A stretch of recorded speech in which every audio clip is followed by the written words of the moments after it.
Hi, welcome back to Coaching Mondays. And today we're going to be discussing how to break a fast from Dr. Mindy's book, Fast Like a Girl.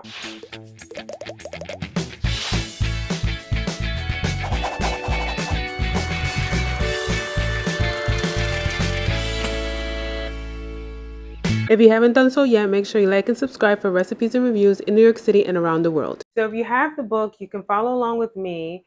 If not, then just follow on the screen. If you didn't watch my previous videos on some of the topics mentioned in this book, I'll link them up here and I'll link a few below. So you can continue watching this video and then go and watch those other videos. And let's move on how to break a fast. So in Dr. Mindy's book in chapter 9, page 149, she mentions, I have found there are 4 ways to approach the first bite of food you take after you've been fasting for several hours. How you determine which one of these styles is best for you depends on your health goals.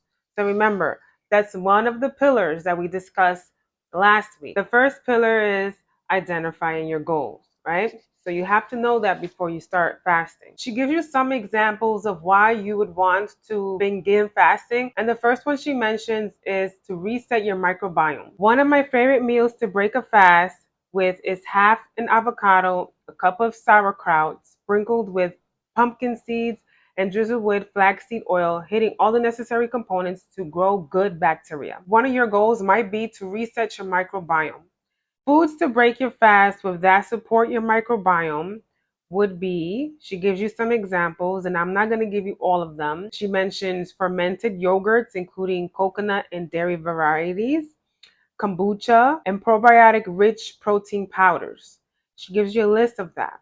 And she mentions this throughout the book. We're just discussing quick ideas on how to break a fast. The second goal that she assumes you might be fasting is to build more muscle. So foods to break your fast that would support your muscle building would be protein shakes, high protein vegetables such as peas, broccolis, etc. She also gives examples for people that are not vegan, like eggs, beef sticks, turkey, chicken breast. But there's a list in here, okay? So it's just a sneak peek of information that Dr. Mindy gives you. I'm not giving you everything. So the third reason that you might want to be fasting would be to burn fat, right? So here are some ideas that she gives you. Foods to break your fast with that keep you burning fat would be avocado, olives, bone broth, etc.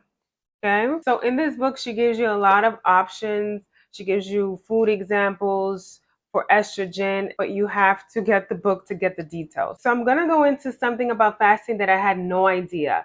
Did you know that you can have snacks when you're fasting and still remain in the fasted state? I did not. So that is on page 157. You're going to see the snacks there. She gives you 4 options. But go into the book and you will see. Because I had no idea. I thought when you fast, you could not have anything, just drink water. But you do have options in here. So make sure you go to page 157 of the book and she will give you those details, okay? And 2 more tips that she discussed in the book. So let's say you're doing a 72-hour fast and you find it very difficult. She gives you tips on how to keep your fast longer. And that's also on page 157. Things that don't typically put you out of a fasted state. So one of them would be supplements and mineral water and black coffee. There's a list of other items here, but you're going to have to get the book to get more details.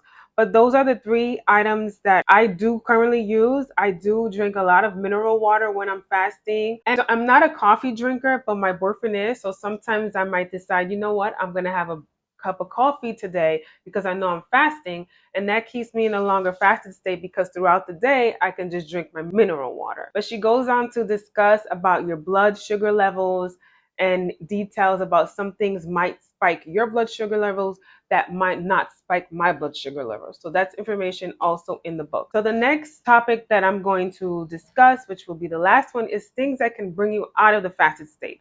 So you can be fasting for, let's say, 10 hours, and you still have another 7 to 8 hours if you're doing the intermittent fasting. If you're doing autophagy fasting, 72 hours, you might think that these items are good for you to eat, but you will be out of the fasted state if you do have them. And I'm going to mention 3 out of the 6 that she mentions in the book. So one of them is coffee creamer. So when you have your coffee, you have to have it black with no sugar. If you add the creamer, then you just pulled yourself out of the fasted state. Sweetener is in your coffee or tea, so that again, if you add sugar, coffee creamers have sugar, you cannot add that into your coffee. It has to be black. And the last that I will mention out of the 6 that she mentions, which one should I discuss? I'm just going to give you all of them, okay? So she says coffee creamers, sweeteners in your coffee or tea, sodas, diet drinks, Gatorade, and alcohol. So those are the foods that she mentions that will pull you out of the fasted states. On top of anything else that may have sugar, you're supposed to be fasting. So remember that she gives you a long list of options that you can take that will keep you in your fasted state. And that is it, guys. And that is how you break a fast. And there's so much more details in here. I just give you a little snippet of what she discussed. So again, I will recommend for you guys to purchase the book. I will leave the link below. If you have any questions or comments, please leave them down below. And you can go over to her channel. She has more detailed videos on topics that she has discussed in this book. And you could read the comments on her page. Some of your questions might be already answered on her page. Just remember that the reason that I'm sharing this book and this information is because I want all of us to be educated on our personal health, and education is key to progress, right? Educating ourselves about ourselves will help ourselves. So just make sure that you find the time to educate yourself, okay? So if you have any questions or comments, please leave them down below. And remember, be real, not perfect. Bye.